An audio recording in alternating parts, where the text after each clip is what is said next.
This YouTube channel does not promote any violent, harmful, or illegal activities.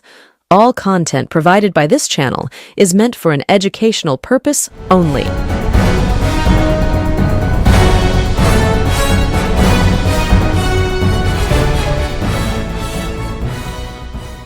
Trinamool Congress এখন কার্যত দুভাগে বিভক্ত, কালীঘাট তৃণমূল আর ঋতব্রত তৃণমূল।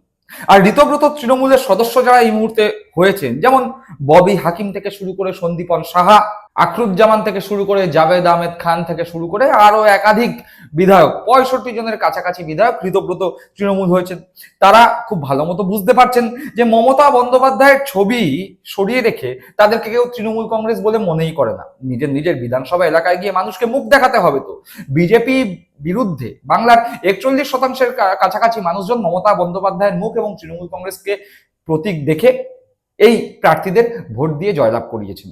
অর্থাৎ 80 জন যে তৃণমূল কংগ্রেসের প্রতীকে জয়লাভ করে বিধায়ক হয়েছেন, যেই 80 জন প্রার্থী, তাদের প্রত্যেককে মমতা বন্দ্যোপাধ্যায়ের মুখ আর তৃণমূল কংগ্রেসের প্রতীক দেখেই মানুষ ভোট দিয়েছে।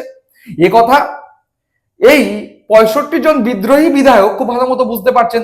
তাই যদি বিজেপির বিরুদ্ধে কথা না বলে, যদি শুভেন্দু অধিকারীর বিরুদ্ধে কথা না বলে, যদি বিরোধিতার অভিনয় না করে, তাহলে নিজের এলাকায় গিয়ে মুখ দেখাবে কি করে? তৃণমূল কংগ্রেসের মধ্যে থেকে বিদ্রোহ করে মমতা বন্দ্যোপাধ্যায়কে প্যাচে ফেলা, মমতা বন্দ্যোপাধ্যায়ের কাছ থেকে তৃণমূল কংগ্রেসের দখল নিজেদের হাতে নেওয়ার একটা প্রচেষ্টা তারা করে বিজেপির নিচুতলার কর্মীদের হাতে ডিম খাওয়া থেকে হয়তো বেঁচে যাবে। কিন্তু তৃণমূল কংগ্রেসের কর্মীরা, তৃণমূল কংগ্রেসের সদস্য সমর্থকরা, যারা তৃণমূল কংগ্রেসকে ভালোবেসে, মমতা বন্দ্যোপাধ্যায়কে ভালোবেসে এই সমস্ত প্রার্থীদের ভোট দিয়েছেন, তারা তো আর এই সমস্ত বিধায়কদের ছেড়ে কথা বলবে না যখন তাদের নিজের নিজের বিধানসভা এলাকায় দেখতে পাবে। তাই ওই একটা মেকি বিরোধিতা তো করতে হবে। আর সেরকমই একটি মেকি বিরোধিতা আজকে বিধানসভার প্রথম দিনে ঋতব্রত পন্থী তৃণমূল কংগ্রেসের বিধায়কদের পক্ষ থেকে দেখা গেল যে বিধানসভার প্রথম দিনেই, বাজেট অধিবেশন হওয়ার পরের দিন, বিধানসভার প্রথম দিনে ঋতব্রত পন্থী তৃণমূল কংগ্রেসের প্রতীকে জিতে আসা বিধায়কদের দল, যারা আজকে বিধানসভায় উপস্থিত ছিলেন, তারা বিধানসভা থেকে ওয়াকআউট করলেন স্লোগান দিতে দিতে। এবং ঠিক সেই সময় শুভেন্দু অধিকারী কার্যত এই ঋতব্রত পন্থী তৃণমূল কংগ্রেস যারা রয়েছেন তাদেরকে কটাক্ষ করলেন, বললেন যান যান বেরিয়ে যান, রীতিমতো তাড়িয়ে দেওয়ার মতো করে তাড়িয়ে দিলেন, রীতিমতো তাড়িয়ে দেওয়ার মতো করে তাড়িয়ে দিলেন বিধানসভা থেকে। বললেন যান যান বেরিয়ে যান, শুনতে যদি অসুবিধা হয় তাহলে বেরিয়ে যান। এবং একই সাথে কটাক্ষ করলেন, বললেন কালীঘাট তৃণমূল রয়ে গেল, কিন্তু যারা নিজেদেরকে আসল তৃণমূল বলে দাবি করছে তারা পালিয়ে গেল। অর্থাৎ এই ঋতব্রতপন্থী তৃণমূল, যারা নিজেদেরকে আসল তৃণমূল বলে দাবি করছে এবং যারা মনে প্রাণে জানে যে মমতা বন্দ্যোপাধ্যায়ের মুখ আর তৃণমূল কংগ্রেসের প্রতীক ছাড়া তাদের 5 পয়সার মূল্য নেই, নিজেদের এলাকায় গেলে মাথা উঁচু করে দাঁড়ানোর ক্ষমতাও তাদের নেই, সেই ওই তথাকথিত আসল তৃণমূল বা ভালো তৃণমূল বা ঋতব্রতপন্থী তৃণমূল, তারা বিধানসভার মধ্যে শুভেন্দু অধিকারী এবং বিজেপি সরকারের বিরুদ্ধে একটি মেকি, লোক দেখানো প্রতিবাদ করে ওয়াকআউট করলো। আর ঠিক সেই সুযোগের সদ্ব্যবহার করলো মুখ্যমন্ত্রী শুভেন্দু অধিকারী। একবার সরাসরি দেখি সেই দৃশ্য।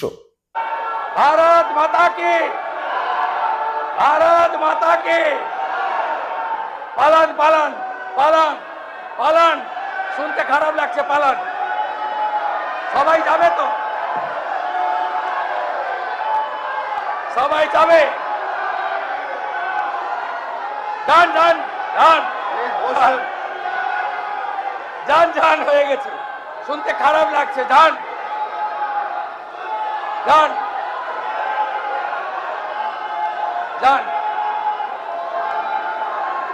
যান যান, ঠিক আছে, যান যান যান। মাননীয় সদস্যগণের অনুরোধ, আপনারা বসুন। আমরা যখন বিধানসভায় ছিলাম তখন যে আচরণ করেছেন আপনারা, আজকে গণতন্ত্রে মানুষ আপনাদের শিক্ষা দিয়েছে, মানুষ আপনাদের শিক্ষা দিয়েছে। মানুষের রায় স্বীকার করুন, বসুন বসুন বসুন। মানুষের রায় স্বীকার করুন।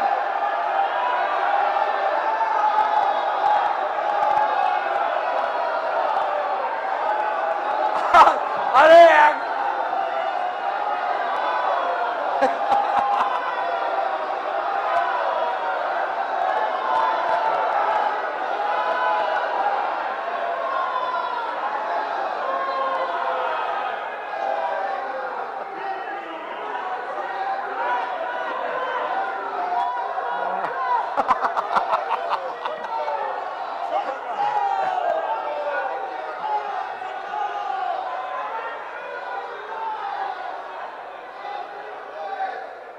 তাহলে বুঝলেন, মাননীয় সদস্যগণ, আপনাদের কাছে অনুরোধ, আপনারা কালীঘাট বসুন। তৃণমূল থেকে গেল, মাননীয় মুখ্যমন্ত্রীর বক্তব্য কালীঘাট শেষ করতে তৃণমূল দিন। থেকে গেল, আসল দাবি করা তৃণমূল পালিয়ে গেল।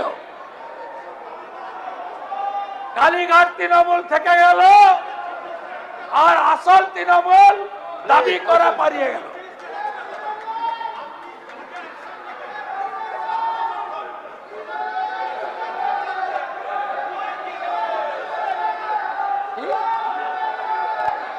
দেখলেন সেই দৃশ্য, অর্থাৎ মুখ্যমন্ত্রী শুভেন্দু অধিকারী রীতিমতো কটাক্ষ করলেন। এই কটাক্ষ তৃণমূল কংগ্রেসের বিরুদ্ধে। কোন তৃণমূল কংগ্রেসের বিরুদ্ধে? ঋতব্রতপন্থী তৃণমূল কংগ্রেসের বিরুদ্ধে। একই সাথে এই কটাক্ষ হজম করতে হচ্ছে মমতাপন্থী তৃণমূল কংগ্রেসের বিধায়কদের, যাদের মধ্যে শোভনদেব চট্টোপাধ্যায় থেকে কুণাল ঘোষ থেকে শুরু করে আরো 10-15 জনের কাছাকাছি বিধায়ক যারা বিধানসভায় উপস্থিত ছিলেন। তারা মমতা বন্দ্যোপাধ্যায় স্বপ্নেও ভাবতে পারেননি যে তার তৈরি দল তৃণমূল কংগ্রেস, যারা 15টা বছর রাজ্যে ক্ষমতায় ছিল, ক্ষমতা থেকে অপসারিত হওয়ার 1-1.5 মাসের মধ্যে তার দলের এই পরিণতি হবে। কিন্তু কি করা যাবে, সময় যথেষ্ট শক্তিশালী এবং সেই শক্তিশালী সময়ের কাছে পরাজিত হয়েছে মমতা বন্দ্যোপাধ্যায়। যদিও মমতা বন্দ্যোপাধ্যায় হাইকোর্টে নিজের ভবানীপুর বিধানসভার পুনর্গণনার জন্য গেছিলেন এবং সেক্ষেত্রে হাইকোর্ট একটি নির্দেশ দিয়েছেন যে কোনো রকম নথি বা তথ্য এই ভবানীপুর বিধানসভার ভোটের রেজাল্টকে কেন্দ্র করে যা সংগৃহীত হয়েছে সেই তথ্য যেন কোনো রকম ভাবে নষ্ট না করা হয়। মনে করা হচ্ছে আগামী দিনে ভবানীপুর বিধানসভার যে ভোটের ফলাফল আমরা দেখতে পেয়েছি, মমতা বন্দ্যোপাধ্যায় পরাজিত হয়ে শুভেন্দু অধিকারী জয়লাভ করেছেন, সেই ভবানীপুরের পুনর্গণনা হলেও হতে পারে। কিন্তু যাই হোক, এ তো গেল শুভেন্দু অধিকারী কিভাবে ঋতব্রতপন্থী তৃণমূল কংগ্রেসদের দূর করে তাড়িয়ে দিলেন। বলা ভালো, যখন তারা ওয়াক আউট করলেন তখন তাদের ওয়াক আউট করতে উৎসাহ দিয়ে বললেন যে যান যান, বেরিয়ে যান। একই সাথে তিনি বললেন যে কালীঘাট তৃণমূল রয়ে গেছে। আর কালীঘাট তৃণমূলের অন্যতম সদস্য কুণাল ঘোষও শুভেন্দু অধিকারীকে বাহবা দিয়েছেন, শুভেন্দু অধিকারীকে সমর্থন করেছেন এবং বলেছেন যে আপনার সিদ্ধান্তের সঙ্গে আমি সহমত। এবং একই সাথে তিনি বললেন যে যারা যারা তৃণমূল কংগ্রেসের মধ্যে থেকে আমাদের সঙ্গে গদ্দারি করছে, তারা যদি দুর্নীতিতে জড়িত থাকে সেক্ষেত্রে তাদের কাউকে যেন না ছাড়া হয়। যদি তাদের বিরুদ্ধে দুর্নীতির কোনো প্রমাণ পাওয়া যায় সেক্ষেত্রে তাদের যেন কঠোর শাস্তি হয়, এরকম একটা দাবি কুণাল ঘোষ করলেন। এবং একই সাথে ঋতব্রত বন্দ্যোপাধ্যায়কে ধর্ষক বলে আক্রমণও বিধানসভার মধ্যে করলেন। একবার কুণাল ঘোষের সেই বক্তব্য শুনবো। না বলুন বলুন বলুন, মাইক দেওয়া যাবে না, মাইক দেওয়া না।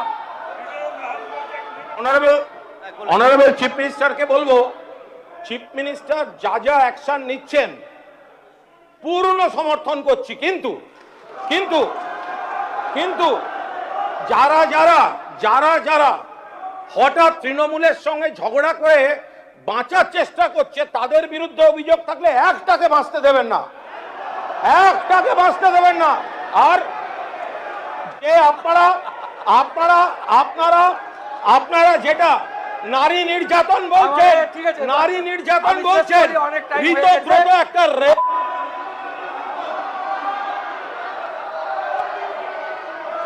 হ্যালো, শুনলাম কুণাল ঘোষের বক্তব্য, অর্থাৎ বিধানসভার প্রথম দিনেই ঋতব্রতপন্থী তৃণমূল কংগ্রেস বিধায়কদের ওয়াকআউট এবং তাদের ওয়াকআউটকে কেন্দ্র করে শুভেন্দু অধিকারীর কটাক্ষ প্রায় তাড়িয়ে দেওয়ার ভঙ্গিতে বলা যান যান চলে যান। এবং তৎপরবর্তী সময়ে মমতাপন্থী বিধায়কদের অন্যতম কুণাল ঘোষ শুভেন্দু অধিকারীকে সমর্থন জানিয়ে বললেন যে যাদের যাদের বিরুদ্ধে যেরকম যেরকম অভিযোগ রয়েছে সেই অভিযোগের ভিত্তিতে তাদেরকে যেন একদম ছাড়া না হয়। ঘটনাবহুল বিজেপি সরকারের প্রথম দিনের বিধানসভা অধিবেশন। দর্শক বন্ধুরা, আপনারা কি মনে করছেন এই বিষয়ে? অবশ্যই আপনাদের মূল্যবান মতামত কমেন্ট বক্সে কমেন্ট করে জানাবেন। সকলে ভালো থাকবেন, সুস্থ থাকবেন। জয় হিন্দ, বন্দে মাতরম।